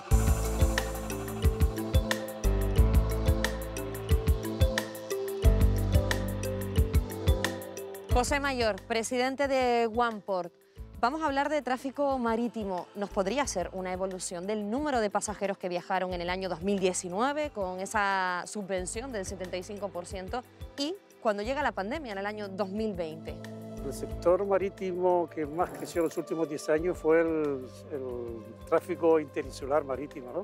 Con el célebre descuento 75%, pues evidentemente tomó encima un gran impulso. El mes de marzo nos creó un problema enorme que hizo que todo el tráfico se parara prácticamente y el de pasajeros bajó a mínimo. La mercancía cayó, en porcentaje cayó un poco menos, puesto que la mercancía sí que lógicamente pues tienen que ir y tienen que volver y los operadores portuarios pues funcionaron. ¿Cuáles son las expectativas para el año 2021, José? Mire, hay que ser optimista pero realista.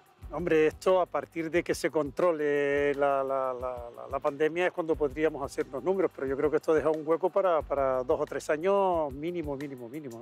Si la movilidad ya es complicada en un archipiélago, las islas no capitalinas sufren un extra de dificultad. Es la doble insularidad, una circunstancia que pone más trabas a la conectividad de estos canarios.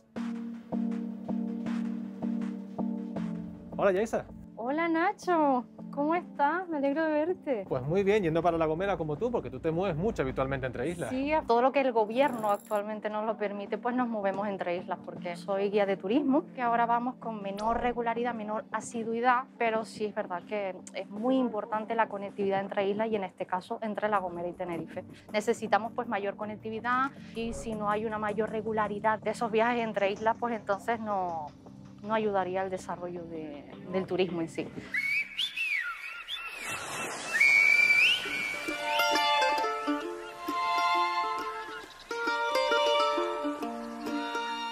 Casimiro Curvelo, presidente del Cabildo de La Gomera, ¿qué dificultades tienen que afrontar los ciudadanos de La Gomera, de las islas no capitalinas, desde el punto de vista de la movilidad debido a la doble insularidad? Un ciudadano que pretenda ir a Tenerife a una especialidad que no hay en La Gomera para tratar su tema de salud, tiene que ir al hospital de referencia.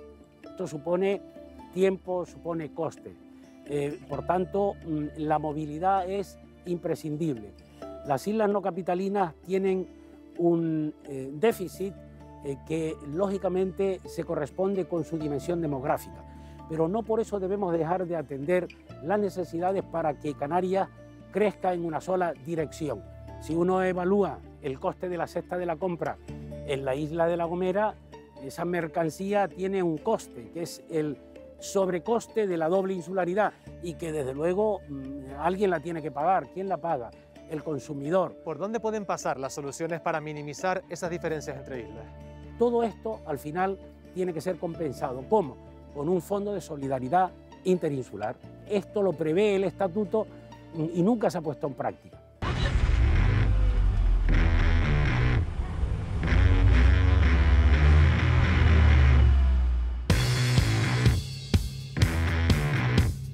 En todas las islas, sean o no capitalinas, se mira con preocupación al medio ambiente, aunque son las más densamente pobladas las que tienen mayor riesgo de contaminación. Desde el confinamiento y hasta el pasado octubre, Canarias mejoró la calidad del aire. Los niveles de dióxido de nitrógeno cayeron un 35% en las ciudades, pero en otoño se produjo un repunte en estas emisiones. Al estar en cuarentena, cambiamos radicalmente nuestros hábitos diarios porque ya no teníamos transporte. Y ahí vimos la calidad del aire aumentó porque la concentración de gases contaminantes disminuyó radicalmente. Los datos muestran que en ciudades como Las Palmas de Gran Canaria o Santa Cruz de Tenerife, en momentos puntuales esto fue hasta el 70%. Tras ir recuperándose poco a poco la actividad social, la actividad económica, toda la emisión de gases aumentó. Evidentemente, yo me temo que haya ese efecto rebote también ahora, porque desde que empecemos a activar la economía, se empezará a activar mucho más la movilidad y por lo tanto empezará a aumentar de nuevo esta emisión de gases de efecto invernadero. Efectos al medio ambiente y a la salud que obligan a buscar otras alternativas a los combustibles fósiles porque el petróleo se acaba.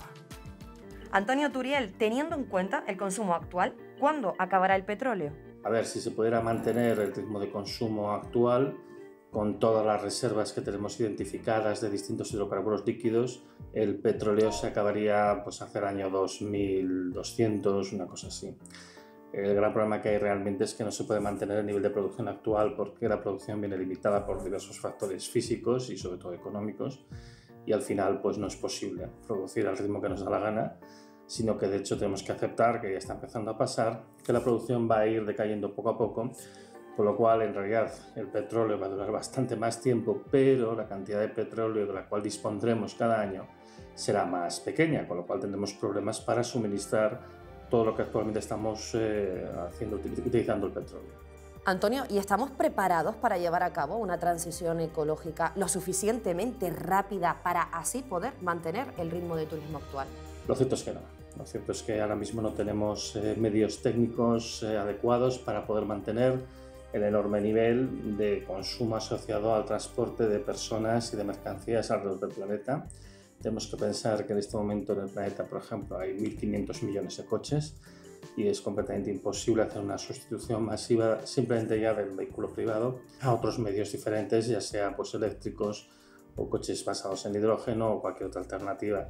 El hidrógeno es genial para meterlo además en autobuses, en vehículos pesados e incluso ya hay algunas pruebas que se están lanzando para hacerlo en la aviación, de tal forma que la aviación disminuya su huella de carbono, que es una de las más importantes en este planeta. Para llegar a esa transición todavía tiene que pasar mucho tiempo. Primero, porque hay que abaratar los costes de la producción del hidrógeno para cocer un combustible. Este proceso de electrólisis todavía es bastante caro. Para transportarlo, pues se necesitan instalaciones adecuadas que hoy todavía no tenemos en Europa.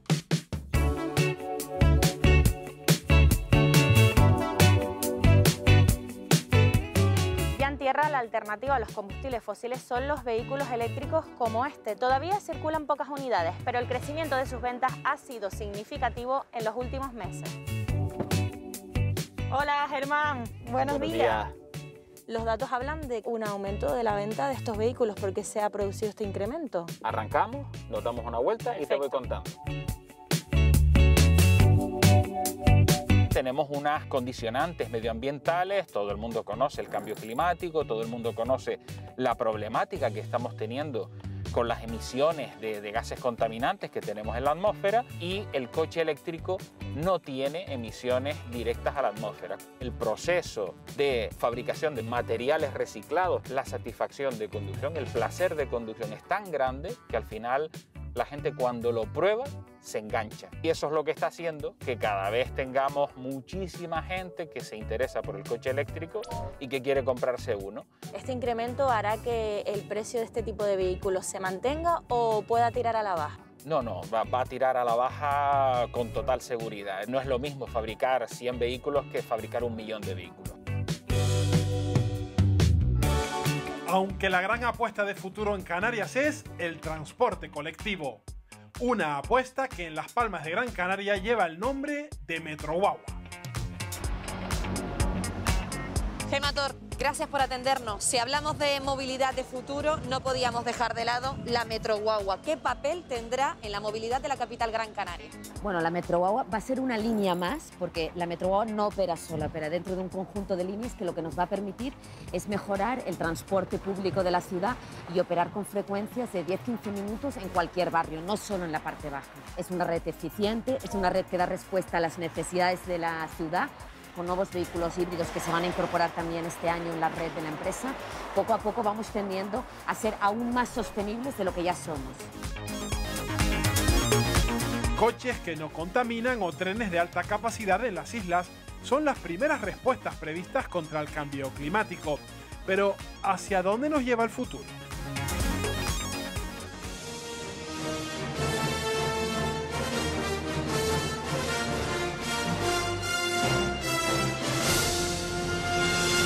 Algunos apuntan que al cielo.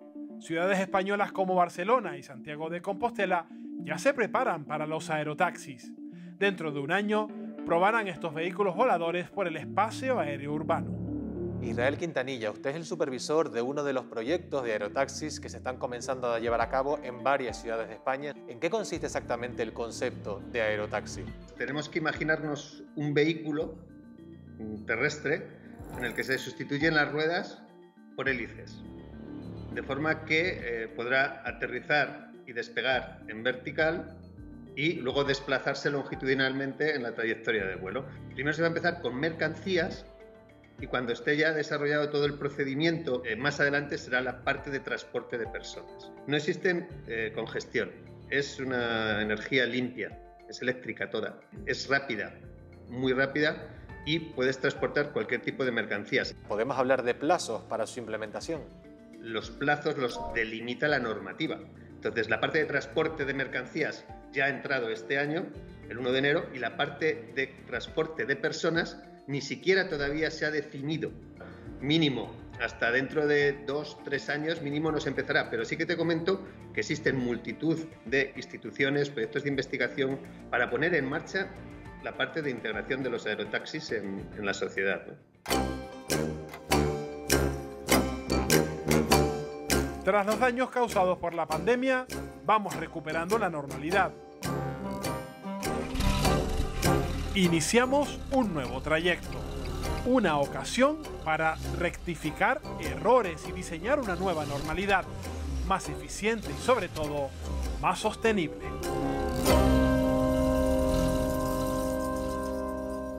Bueno, pues al margen de un futuro no muy lejano, donde la movilidad por el espacio aéreo llegue de la mano de los aerotaxis, la realidad de hoy en Canarias preocupa por otros motivos, como el riesgo que supone para el tráfico con la península la compra de Europa por parte del grupo IAG, donde también está integrada Iberia y Vueling. El 75% de las plazas en rutas como Madrid van a ser comercializadas por este grupo. José Miguel González, ¿qué opina? 75% de las plazas comercializadas por el mismo grupo. Toda limitación de oferta dificulta el acceso a mayor número de plazas y a mayor número de plazas a precios más competitivos, porque justamente lo que se establece en las relaciones de mercado es que las diferentes empresas pueden fidelizar a sus clientes, a su demanda, justamente ofertando un mayor número de posibilidades. La inelasticidad, un concepto muy utilizado en economía, igual que en física, pero que es la rigidez de las cosas, en este caso la rigidez del mercado, hace que Canarias sea muy inelástica frente al consumo de plazas aéreas, justamente por ser isla. Es decir, ya no solo dentro, en el propio territorio archipelágico, que por ahí sí tiene cierta sustitución en el ámbito del tráfico marítimo, sino en la conectividad continental, no solo hacia afuera, sino también hacia adentro. Por eso, pues bueno, las circunstancias no solo de limitación de oferta, sino de incrementos en precios de dicha oferta, ya no solo por las compañías aéreas que de mayor dimensión, pero de menor número de ellas, sino también por la denominada tasa de la vergüenza a volar, bueno, pues se plantea que a regiones ultraperiféricas, entre las que se encuentra Canarias, pues tenga que haber algún tipo de compensación totalmente lógico. La patronal hotelera Tinerfeñas Hotel anunció hace unos cuantos meses la creación de una aerolínea canaria con conexiones tanto con la península como con otras ciudades, otras capitales europeas. ¿Crees que es viable este proyecto, que es la forma a seguir para garantizar al menos nuestra conectividad?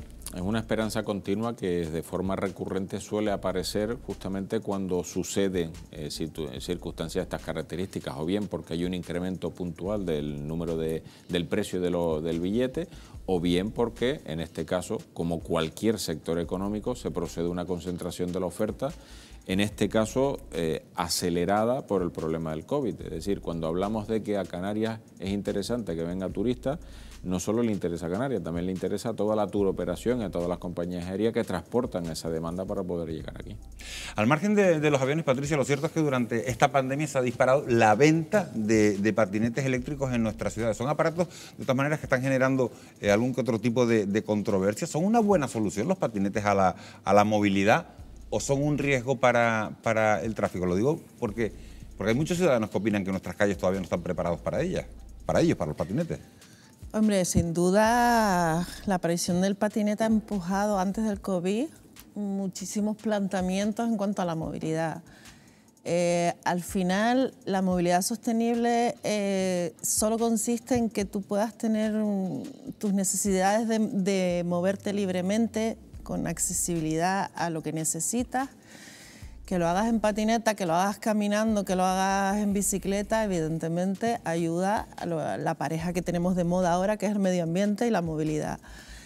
Desde nuestro círculo nosotros fomentamos más la movilidad activa, más con los datos de obesidad que hay en Canarias infantil.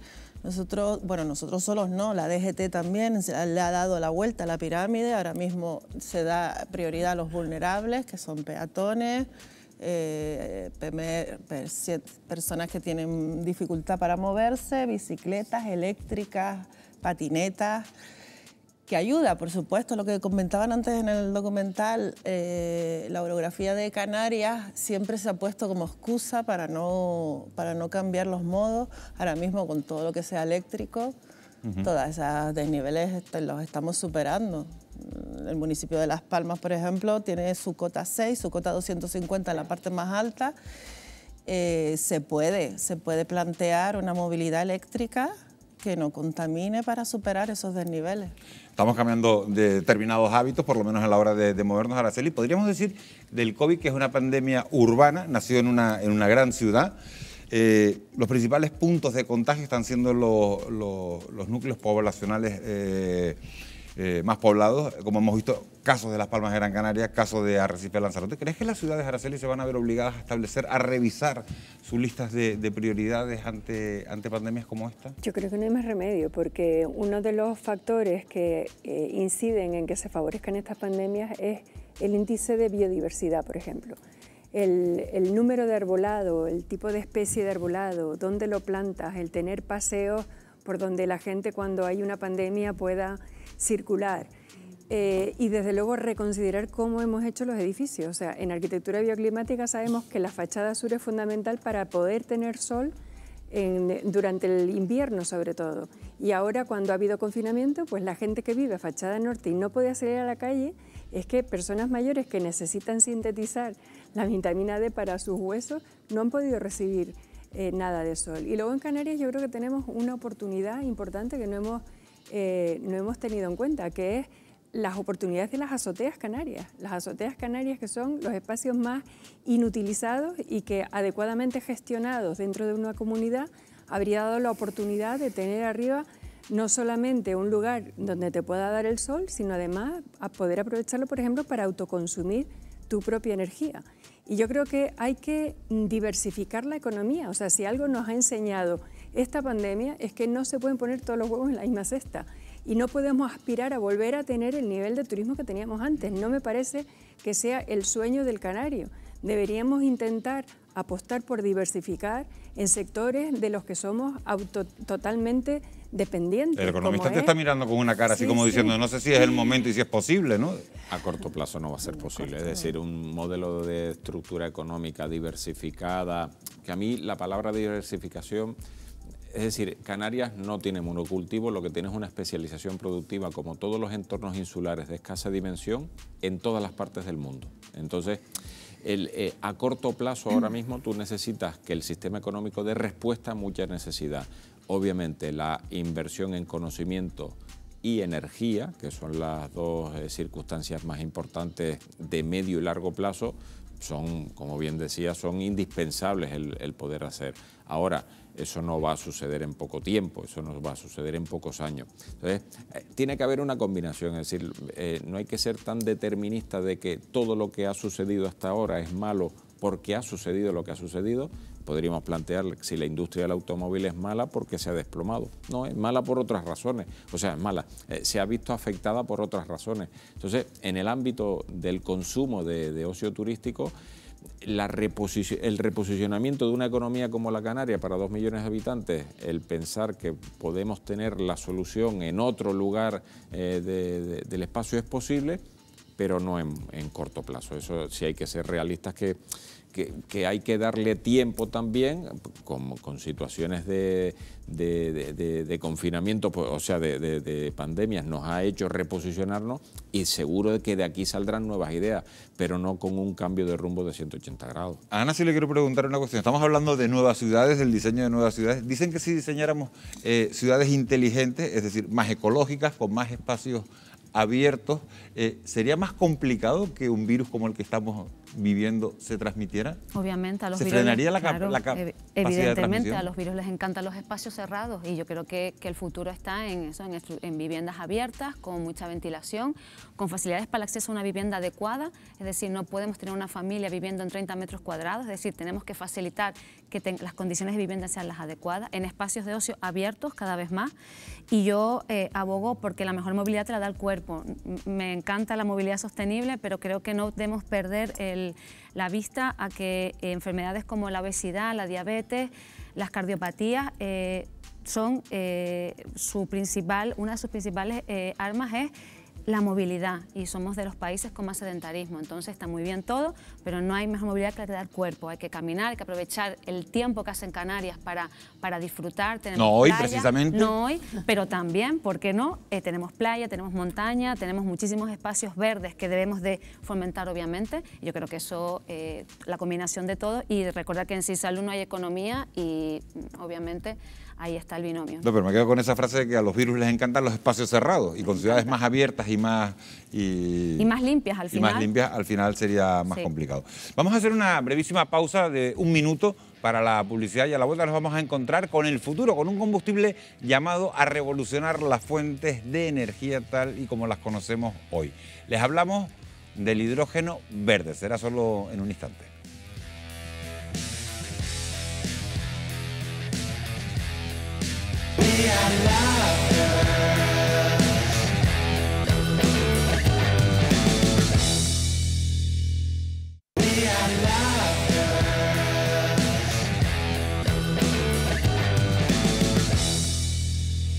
Lo acabamos de comentar, el hidrógeno verde se ha convertido en la gran esperanza para lograr la descarbonización de la economía en 2050. Las empresas comienzan a acelerar proyectos basados en esta alternativa. En Canarias llevamos años investigando con este combustible y para saber más sobre él está con nosotros Salvador Suárez, jefe del Departamento de Energías Renovables del Instituto Tecnológico de Canarias. Buenas noches, señor Suárez. Buenas noches, Miguel Ángel. ¿Qué uso se le pueden dar al hidrógeno verde y por qué muchos piensan que es la energía del futuro? Sí, bueno, el hidrógeno actualmente, bueno, en el último siglo, su utilización se ha centrado sobre todo en la industria química, ¿no? Pensado sobre todo para la producción de amoníaco. El amoníaco es un precursor para muchos productos y sobre todo en la producción de fertilizantes nitrogenados, ¿no? El 90%, por decir aproximadamente el hidrógeno va destinado actualmente a ese sector. Pero el hidrógeno tiene otras aplicaciones. En Canarias estamos viendo con mucho interés dos vertientes también de posible aplicación. Por un lado, la posibilidad de utilizar el hidrógeno para almacenamiento energético y también la utilización del hidrógeno como un vector energético que nos permitiría aplicar las energías renovables al sector del transporte, ¿no? Algunos especialistas advierten de que este combustible no se halla directamente de la naturaleza y que su obtención exige un gran gasto, tanto económico como energético, lo que arroja dudas sobre su rentabilidad. ¿Cuáles son los pros, Salvador, y los contras de esta alternativa? Sí, efectivamente el hidrógeno, paradójicamente, es el elemento más abundante del universo, pero sí, en nuestro planeta siempre está asociado a otros elementos formando moléculas muy estables, como por ejemplo la molécula del agua en la que está combinado con el oxígeno, formando H2O, o en la molécula, por ejemplo, del metano, donde se combina con el carbono para producir CH4, ¿no? El metano. Entonces, la obtención del hidrógeno pasa por tratar de descomponer estas moléculas en unas reacciones que llamamos endotérmicas, ¿no? En las que hay que aportar gran cantidad de energía para liberar ese hidrógeno y así obtener el combustible. Hay dos opciones. Si partes del agua, usas un proceso de electrólisis en donde aportas la electricidad para descomponer el agua, el oxígeno lo venteas y te quedas con el hidrógeno. La otra opción, si vas a partir del uso del metano, del gas, básicamente gas natural, como materia prima, el proceso se llama reformado térmico. Tienes que aportar energía en forma de vapor de agua a mucha temperatura, 600, 800 grados, para descomponer esa molécula de metano y obtener hidrógeno. Y claro, como su producto obtiene CO2, por lo cual cuando partes de ese metano, de ese gas natural, hablas de hidrógeno gris. El hidrógeno verde es el que obtendríamos a partir de procesos de electrólisis alimentados con energías renovables. En 2007... Entonces, no, perdón, que lo había interrumpido. Sí, Miguel Ángel, en cuanto al pro y el contra, el hidrógeno, a pesar de que necesitas un aporte energético, si ese aporte energético lo obtienes de fuentes de energías renovables, donde el coste variable, el coste marginal, ¿sabes?, de obtener energía eléctrica a partir del viento, del sol, es cero. Hay un coste asociado efectivamente a la amortización de los equipos, pero el coste marginal es cero. Entonces ese hidrógeno es totalmente limpio, aunque en el balance energético la gente cuestione que se emplea mucha energía para obtener esa energía secundaria que es el hidrógeno.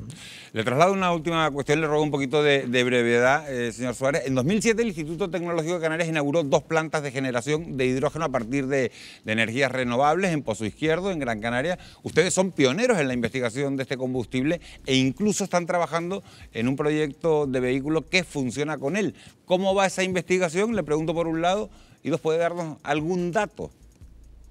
Sí, el ITC instaló, bueno, lo que son los únicos 2 electrolizadores que hasta ahora se han instalado en Canarias, y se instalaron en el marco 1 de un proyecto europeo que buscaba estabilizar una pequeña microred aislada con una alta penetración de energía renovable. Era 100% alimentada con energía eólica y utilizábamos el hidrógeno como almacenamiento energético para estabilizar esa pequeña microred. Y el otro proyecto consistía en utilizar el hidrógeno como vector energético, un hidrógeno que se producía con un sistema híbrido eólico fotovoltaico, y ese hidrógeno lo comprimíamos a unos 200 atmósferas, 200 bar, que es la presión más o menos que lleva el tanque cuando la gente bucea, es más o menos la presión de los tanques.